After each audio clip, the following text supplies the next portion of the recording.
Well, the Trump administration has offered a warm welcome to former al-Qaeda combatant Ahmed al-Sharaa as he made his appearance at the United Nations General Assembly in New York. In fact, he is the first Syrian leader, and he is in fact the new Syrian leader after the toppling of Bashar al-Assad, the former dictator of Syria. He's a new leader of Syria, and as a result, he's going to speak and address the UN General Assembly, and he's the first Syrian leader to do so in 58 years. Now, it is wild to see our Secretary of State so friendly with him. Let's take a look at this tweet, which says that Marco Rubio, the junior member of Miami's terrorist mafia, it goes on and kind of talks about how it's insane that he's essentially so warm to the honorable leader of al-Qaeda, whose army of terrorists, decapitating thugs devastated Syria on behalf of the U.S. imperialism and genocidal Zionism. This was translated from Spanish to English, which is why it sounds or is read so weird. But as hyperbolic as that sounds, I think the point does remain that we're talking about literally a former al-Qaeda leader, Ahmed al-Sharaa, who's now the president of Syria. And considering the fact that al-Qaeda carried out 9/11, the largest terror attack on U.S. soil, it just feels weird to see our government be so warm and welcoming toward him. Now, years after 9/11 happened, I don't think most Americans know this, but the Obama administration indirectly funneled weapons to al-Qaeda in Syria. Now, I say indirectly because the weapons were supposed to go to vetted rebel groups in an effort to help topple Bashar al-Assad, something that I don't think the United States government should ever be involved in. We shouldn't be involved in regime change wars, either through proxies or through arming rebel groups, because those weapons might end up in the wrong hands. So let me give you the details. So the Obama administration took advantage of the civil unrest that was playing out in Syria to topple Bashar al-Assad. So from 2013 to 2017, the CIA ran a covert program that was referred to as Timber Sycamore. And the whole plan of this covert operation was to arm, fund, and train anti-government rebels in Syria. Separately, the Pentagon also launched its own program, and this happened in 2014, to essentially train rebels to, specifically fight ISIS. But as we all know, in other instances, the weapons tend to end up in the wrong hands, or at least that's what they're telling us. So from the beginning, the U.S. was worried that these weapons would end up in the wrong hands, in the hands of al-Qaeda terrorists, due to the chaotic nature of the civil unrest and the civil war that was playing out in Syria, which of course was also a proxy war that had other foreign nations involved. And so there were literally dozens of armed groups fighting each other, and that included al-Qaeda, an al-Qaeda affiliate known as al-Nusra that was launched in Syria by al-Sharaa, and ISIS. They were gaining influence. And al-Sharaa is the one that basically launched al-Nusra in Syria after spending time in prison for his role in the Iraq war, fighting with al-Qaeda. He was imprisoned in 2005 through 2011. And according to the New York Times, in late 2011, al-Sharaa and a few comrades sneaked into Syria to inject a new jihadist group into the accelerating civil war. Before he left Iraq, he turned to Abu Bakr al-Baghdadi, whom he knew from prison and who had become the leader of al-Qaeda in Iraq. The Iraqi gave him about $50,000 to expand al-Qaeda into Syria, al-Sharaa has said. He's the one who has said that on record. Okay. And his new group, the Nusra Front, made its presence known in early 2012 by dispatching suicide bombers to attack security personnel in Syria's largest cities, killing hundreds of people. So that is the current new leader of Syria, who received a warm welcome from our Secretary of State, Marco Rubio, at the UN General Assembly. Isn't that great? In New York, by the way. The U.S. government claims that they never directly armed al-Qaeda in Syria, and that the vetting process the vetting process to determine which rebels they should arm turned out to be unreliable, Jake. Turned out to be unreliable. Okay, so this guy is now engaging in like a rebranding campaign. Yep. I'm not allowed to curse. I don't care. about his rebranding campaign. What we did, our role in what happened in Syria was wrong because a former Al-Qaeda guy is now the leader of Syria and is like, rubbing shoulders or rubbing elbows with our federal government's leaders. I can't, how is that okay? Yeah. So let's break down the hypocrisies here because there are plenty. So we're going to get back to the topic of blowback because America does this all the time. Israel does this all the time. Oh, let's fund a bunch of terrorists. And then, but it's okay because they're fighting against my enemies. Oh, oops, now they're fighting against us. I could have never seen it coming. I see it coming. This guy one day will fight against us as well. Okay, so point number 2 is, so like Venezuelan fishermen are terrorists, peace protesters are terrorists, people who are for just Palestinians existing or against a genocide are terrorists. These are different people that have been called terrorists by our government. But an actual terrorist who sent suicide bombers to kill people, not a terrorist. Right. So you see how Orwellian this is, how Kafkaesque this is?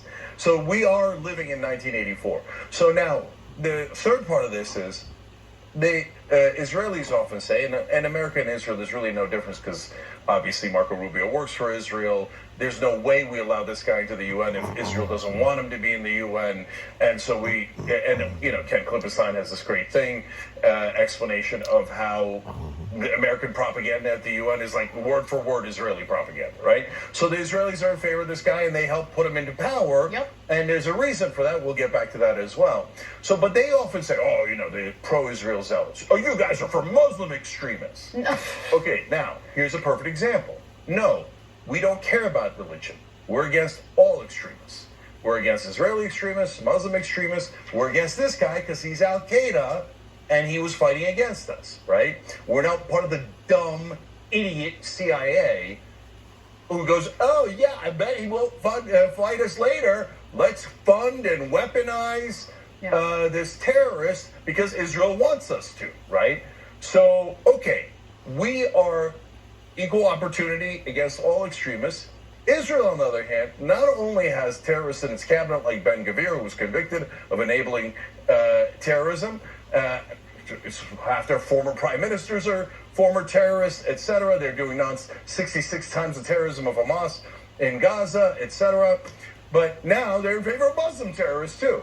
As long as it has nothing to do with Jews or anything, as long as it helps Israel agenda of territorial expansion. And that's what this is all related to. Now, Bashar al-Assad obviously wasn't a great person, wasn't a great guy, and was a dictator.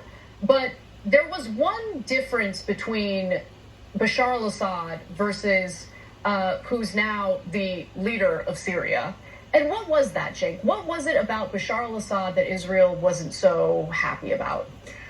So they wanted, part of Greater Israel is Western Syria. And Bashar al-Assad didn't want Israel to take some of Syria's land. How dare he? This is unacceptable. He did not bow his head to Israel, so he must be obviously murdered or driven from power and replaced by a literal terrorist.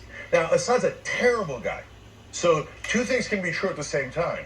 Saddam Hussein was a terrible guy, and we shouldn't have wasted several $1 trillion and many thousands of American lives fighting a guy who wasn't our particular enemy. He was also fighting against Al-Qaeda and Israel. Oh, look at that. Israel said that he was their number one enemy, so we owe Israel. We had to go fight that war. Now, Assad was not taking orders from Israel. In fact, he was working with Russia and Iran. That's not allowed. Israel says that's not allowed. They get to determine the foreign relations of every single country. And lo and behold, as they put this guy into power and topple Assad, guess what Israel did? You'll never guess. They took land in Western Syria. Yeah. So he has tried to rebrand himself. You'll notice in more recent public statements, he's very deferential to the government of Israel. There's no question about that. He's presenting himself as a bit of a moderate, if you will. But just a little taste of who this guy really is, especially in recent years. So this is an older interview, but in 2013, while speaking to Al Jazeera, he said of Syria, "We do not seek to rule the country. We seek that God's law will rule the country." Remember, he's a jihadist, so something to keep in mind. His group's extremism has been pretty evident. Rights groups and Syrian activists accuse them of killing and detaining critics. And videos shared online showed them executing women they accused of prostitution. They were tough on religious minorities whose beliefs they considered heretical. They forbade Idlib's Christians from displaying crosses or ringing church bells. And they and other rebels seized Christian homes and farmland. To be fair, that's also exactly what Israel has done with Christians in Palestine. As we've said, we are not in favor of extremists of any kind.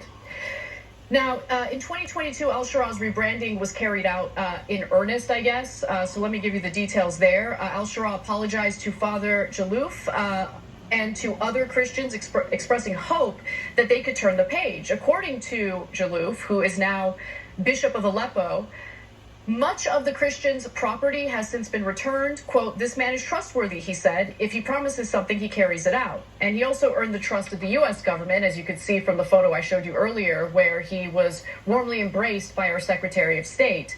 And also, after Trump met with al-Shara in May, he expressed confidence in him and lifted all U.S. sanctions against him and Syria. But I'm sure you've all seen some of the stories of sectarian violence that have continued to be carried out in Syria since the toppling of Bashar al-Assad, much of it directed at Christians, directed at Druze, and al-Shara has not been able to rein any of that in. And so going in and destabilizing countries like this on behalf of a foreign country, not even in the best interests of the United States, is a bad idea. And we're seeing that play out right now. Yeah, and so that leads back to the blowback. So I did a story I was very proud of many years ago about, hey, where did this Muslim extremism come from in the first place? Because if you don't know this, in the 1960s and 70s, they used to go around in miniskirts in Iran, in Afghanistan, etc. All of a sudden, the place became so extreme. Well, it turns out several different folks, but primarily America and Saudi Arabia, were funding both schools and media that was pushing an extreme version of Islam. Now, why did America do that? Because they wanted the Afghans to become religious zealots to fight against the godless communists as the Soviet Union was trying to take Afghanistan. So they thought, oh, we got a great idea. Let's turn this population into frothing at the mouth extremist Muslims, because then they'll attack our enemy, Russia. Oops. And that Taliban, we literally funded the Taliban, literally. And let alone Saddam Hussein. There's a picture of Don Rumsfeld shaking hands with Saddam Hussein as he sells them weapons of mass destruction, which he then used against Iran because we told him to. So we've been working with terrorists the whole time. In fact, we've helped to create terrorists, thinking, oh, it's okay, there won't be any blowback. I bet the Taliban's great to us, right? And they never learn a lesson. We destabilized Libya. Now there's a raging civil war there. Slavery's back in Libya. Iraq was a gigantic mess. And now they're playing around with potentially attacking Iran. And they've handed over Syria to a known and wanted terrorist just because he allowed Israel to take Western Syria. So it's going to come and blow back on us. And now you know for a fact, now you see, whether it's Jewish, Christian, or Muslim, it doesn't matter. Our government doesn't mind terrorists at all. The only thing they mind is if you oppose Israel. That's exactly right. All right, we got